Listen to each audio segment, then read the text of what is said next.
Where are you, Victoria? I just got home a second ago, but the lights are all off. I was surprised. Are you out somewhere right now? I bought you some cake, though. Want me to come pick you up? Are you okay? I'm fine. I'm not going to go home anymore. What? What are you talking about? Did you not read the letter I left on the table? Yeah, I did read it. I read it, but I didn't really understand, so I'm messaging you right now. If you didn't understand, please read it till you do understand. Where are you right now? I'll come pick you up. You don't have to worry about picking me up. I saw that you had divorce papers with the letters too. What is that about? I don't have any plans to divorce you. I don't really care if you don't want to. I'm all for it, so yeah. You're just saying that. Did you even think about Justin? Justin is only 5 years old. What do you think is gonna happen if we divorce when he's so young? I'm sure he'll figure it out. It's gotta be better for him than the environment he's in now. Of course that's not true. A child needs both his parents. Do you not realize what you did yesterday? Do you just not remember? I remember. I only remember parts of it though. But I apologized to you this morning. Is it really something that should be forgiven just because you apologized? You always just drink booze. You even called me a pig yesterday. You were yelling and screaming at me. I said I'm sorry. I was just a little too drunk yesterday. I don't really remember, but I remember looking for something and I couldn't find it. I feel like I tried to call you for help, but I really don't think of you as a pig or anything like that. I'm really sorry. I'm tired of being apologized to. To be honest with you, how much have you apologized? You're basically apologizing every day. You started throwing a tantrum that you couldn't find a cup. Then you said, "That pig hid it somewhere." You woke a sleeping Justin and I up just for that. I even had to go apologize to our neighbors. You realize that? They had complained about our noise. What? Seriously? I didn't know that. I'm sorry. I'll quit drinking. I'm tired of hearing that too. You say that every time. But you never seem to actually go through with it. And I really doubt you remember, but... Do you remember hitting our son last night? What? What are you talking about? I would never do such a thing. I also thought you would never do such a thing too. But the fact of the matter is you did. That's what I knew and decided. We needed to get a divorce now. That's not something that we should talk about over some text messages. Please answer your phone. Don't bring up divorcing that easily. You really think I came to this conclusion that easily? I was thinking about it for a while before figuring out that this was the result. I'm sorry. I promise I won't cause you any more trouble again. Please. Are you back at your parents' house now? I'm not going to tell you. I don't plan on telling you where I'm gonna go. I'm sure you're at your parents' house. Or what? Did you find another man to live with? What? After dealing with my alcoholic, abusive husband, that's what you're going to say to me? That I might be with another man? You're seriously pushing your limits. I don't ever want to see you again. I'm never gonna let you meet with Justin either. I'm sorry, I went a little too far there. It's not like I really think you might be having an affair or anything. You just didn't say where you were, so... It doesn't matter where I am. We're never going to see each other again. Of course we have to see each other again. I have to take care of Justin, too. You realize that you hit him yesterday, right? I don't trust or believe anything you have to say about him. I promise, I'll give up drinking. Seriously. Please. I'll go by your house to pick you up right now. Just hang on. I'm gonna go by train, so it'll take me a second. I'll just use a taxi if that's too long. Okay, let me ask you this. What are you doing right now? Huh? I'm texting you from home. You're drinking, aren't you? Huh? You just stood up, thinking there was a camera or something. You were looking around for one, right? What the hell? Is there a camera? Of course there's no camera. I can tell what you're gonna do, though. You're coming on the train because you're drinking, right? I didn't drink. I just figured driving at night wasn't really safe, so... I see. I agree. Driving at night isn't safe because you're usually drunk. I figured you'd already be drinking. You don't have to hide it anymore. But if you go to my parents' house in that condition, you're just gonna be showing off what a mess you are. I would suggest you don't do that. For your own good. You're really starting to piss me off. Then just tell me where the hell you are. I'm gonna get you now. You're already starting to get drunk, aren't you? You said you wouldn't drink anymore, and here you are, drunk. You're seriously messed up.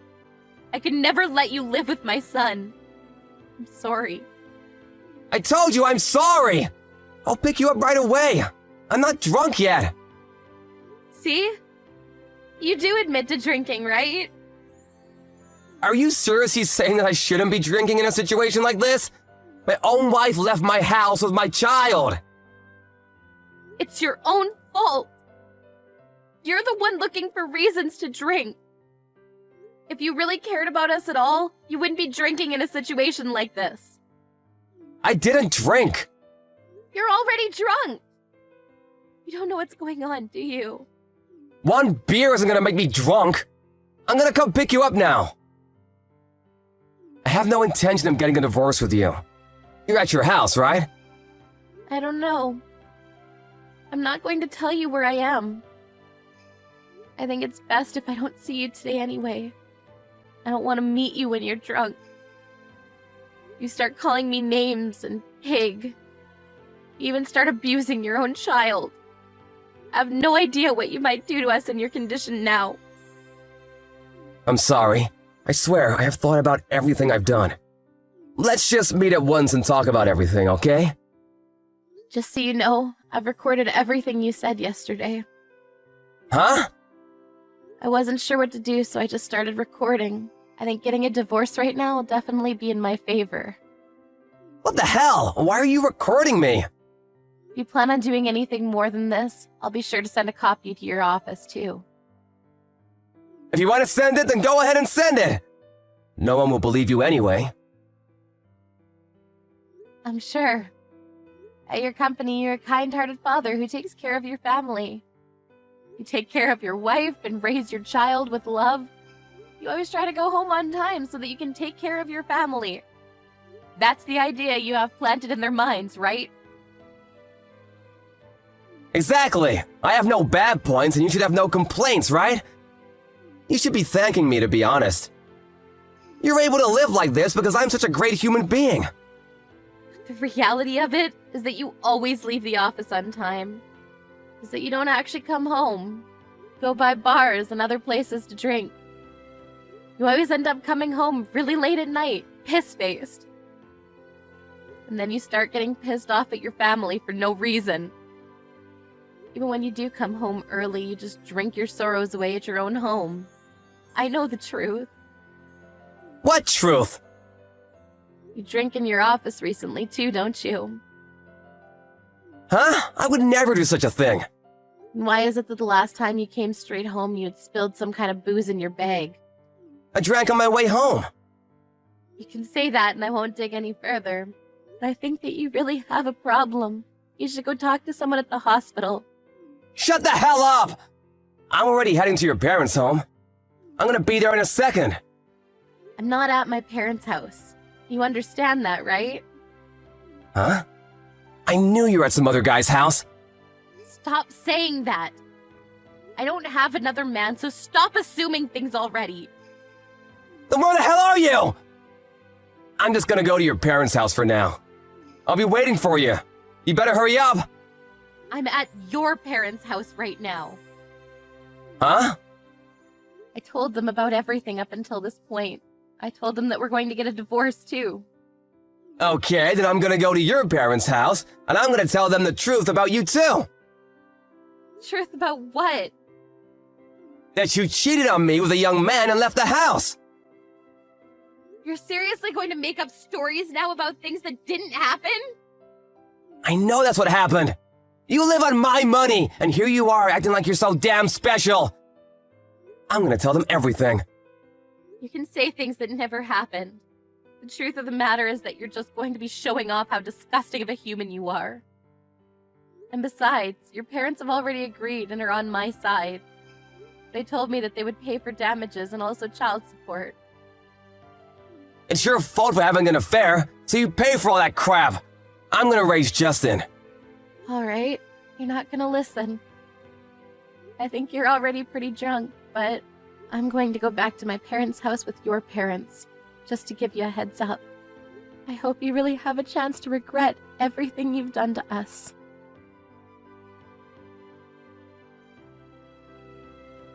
By the time Victoria got to her parents' house with Ray's parents in tow, a blackout drunk Ray was at her parents' house already making a ruckus with Victoria's parents.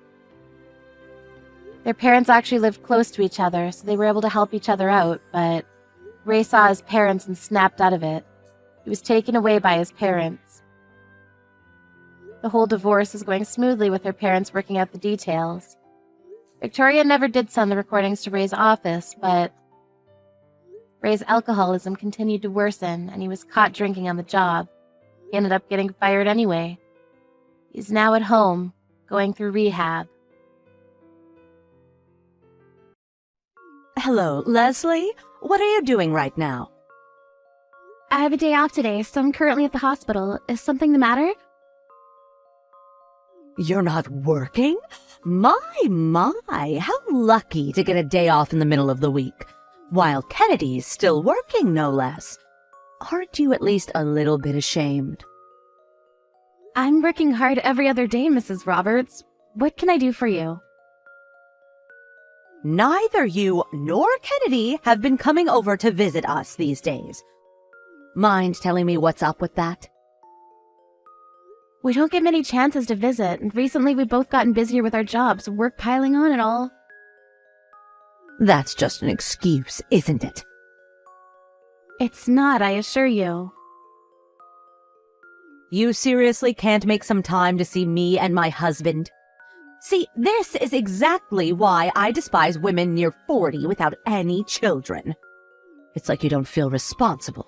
You're just saying work this and work that when you're just running, aren't you? Anyone would agree that load of BS is just a good excuse to explain why you don't have children.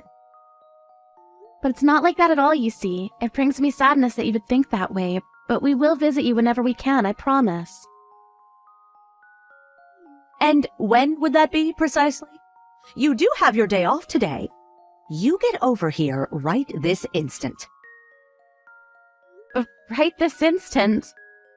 I'm still at the hospital, Mrs. Roberts. In addition, it does take about an hour and a half to get to where you live.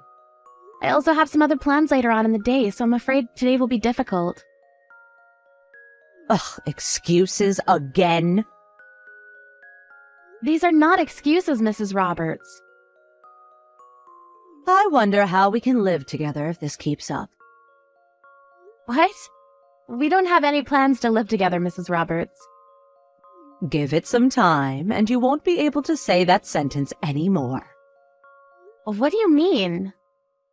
You see, dear, we've decided to reform our entire house. Oh, is that so? I didn't know about that. It's going to be a big project, and the house will be bigger when it's done. Aren't you excited? Yes, I'm very excited. When will the reforming start?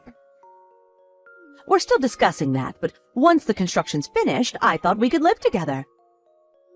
What? It's scheduled to finish sometime next year, so you'll have plenty of time to get ready, right? Mrs. Roberts, could you refrain from deciding stuff for us, if you please? Like I said, we don't have plans to live with you. Not to mention the fact that our jobs are so far away from your home. Kennedy can commute to work by car, and you can just quit your own job. You aren't doing much of anything in any case. A businesswoman approaching 40. Ugh, what a cliché.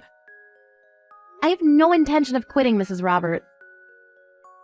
It's a technical job after all. I get guaranteed leave, so I have no wishes to stop working just because I have days off. That's irrelevant, my dear Leslie. You and Kennedy are coming to live with us, and that's final. That will only make things worse for us, Mrs. Roberts. Plus, doesn't Miss Olivia live with you at home? You already have a younger adult living with you. Isn't that enough? For now, sure. What? Is Miss Olivia going to move out or something? What are you on about? She's not going anywhere. That girl's coming with us when we move.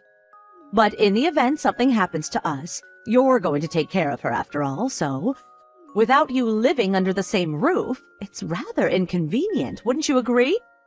What exactly are you saying, Mrs. Roberts? Huh?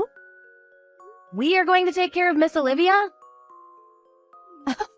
But of course you are. Kennedy is Olivia's only brother, and they have to support each other, wouldn't you agree? I doubt that's what Kennedy would want, Mrs. Roberts. And I think you know about this. Kennedy doesn't particularly like his sister. Oh, that's only superficial nonsense. Either that or he's just saying that it's you he's talking to. They are family, no doubt about that, and they must help each other out. Forgive me, but I beg to differ. But in any case, we already have so much on our own plate, we can't help Miss Olivia in any way. She's not even working, despite all of her credit card loans. There's no way we can help her. That's exactly what family's for, Leslie. Olivia's your sister too now, isn't she? I'm sorry, but I've never thought of her as my sister. The heck? Then what was she in your eyes this whole time? Only that there's someone else living in your house. We've only met like twice since Kennedy and I got married. And she spends most of her time secluded in her room, doesn't she? That girl's a hard-working academic. Her room's filled to the brim with books. Unlike you, an unintelligent, broke woman, she reads her time away. I read books too, Mrs. Roberts. The only difference is that I can only buy books I can afford with everything else. Oh, shut the hell up. You're going to live with us very soon, so I suggest you get comfortable with Olivia. Mrs. Roberts, I'm going to be clear here. We're not going to live with you. And during the reforming, my husband and I are going to visit other relatives. I see. But they say they really don't have the space for Olivia, and can't make any more room.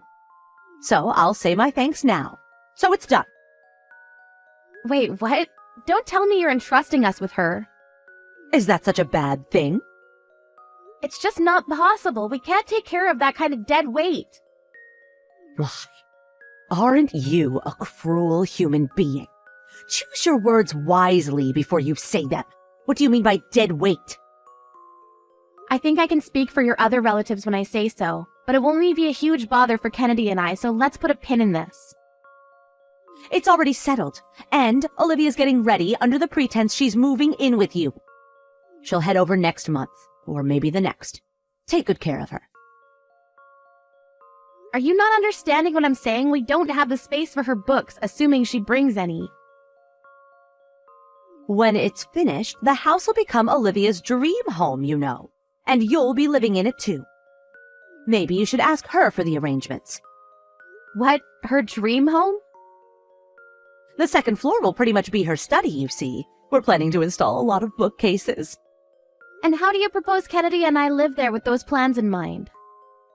Let's live happily together on the first floor. We'll install a private bathroom for Olivia too. This is unbelievable. You're really going to let your own daughter live out her life as a recluse? It's Olivia's life. She decides how to live it. She's our adorable daughter after all. And yet you accuse me, a childless spouse approaching 40, that I'm only using work as an excuse to not have children. What about Olivia? She's 44 right now, isn't she? There's no way she's going to get married, and she hasn't worked a proper job in over 10 years, right? She had a proper job up until 10 years ago. Isn't that good enough? And I never told you the reason why I'm at the hospital. I'm actually expecting a baby. What? Really? I was going to tell you after I had a proper examination. It's a shame it turned out this way. Oh, how marvelous! All the more reason for living together, isn't it? You're finally having a baby! Oh, I can finally see my first grandchild. Not in a million years will we live with you. What? Why? We can't live in a newly reformed house with the second floor a haven for a recluse. With our darling baby, you see. And also it's another thing to live on the first floor with our family, with Mr. Roberts and with you, while Olivia gets the whole damn second floor to herself. A child changes everything, Leslie. I'll have a chat with Olivia and see if we can reach a compromise. In either case, we're not living with you. We have no intention of taking care of Olivia either. How heartless of you. Kennedy would never say such nasty things. And also, Kennedy and I are planning to build a house of our own. What? Really? We were worried that we couldn't help you in the event you're not doing so well, so we were thinking if we build a little bit closer to home. I'm starting to think it's a lost cause. You were thinking about that for us? Yes, on the condition that you make Olivia independent, but that won't seem possible anyway. I want to live with my grandchild, too. I've been waiting 3 long years for a grandchild, you know. Perhaps you should be hopeful to see Olivia's child. Since she's so important to you, you're willing to reform your whole house for her sake. Well, first she has to touch some grass if you want her to get married and have children. She isn't so much dead weight for me and for Kennedy. Perhaps oversized piece of trash is a more accurate description. How about you start by making her stop asking for credit card loans? Leslie felt like she'd gone a little too far with what she said, but Kennedy praised her, saying great job when she told him what happened. Later on, Kennedy himself contacted Mrs. Roberts and told her that the plan to build the house closer to home was scrapped, and they would be instead building even further away. He also told her that unless Olivia became independent, even when the baby was born, Mrs. Roberts would never see it. Chloe, my mother-in-law, was enraged, scolding her son for insulting his own sister that way. But George, my father-in-law, agreed that although he did love his daughter very much, she couldn't live like this anymore, and he told us he'd ask her to find her own place. But then Olivia flew into a tantrum and nearly destroyed the entire house. The police had to get involved to stop her. Now Leslie and Kennedy are apparently searching for ways to cut ties with Olivia.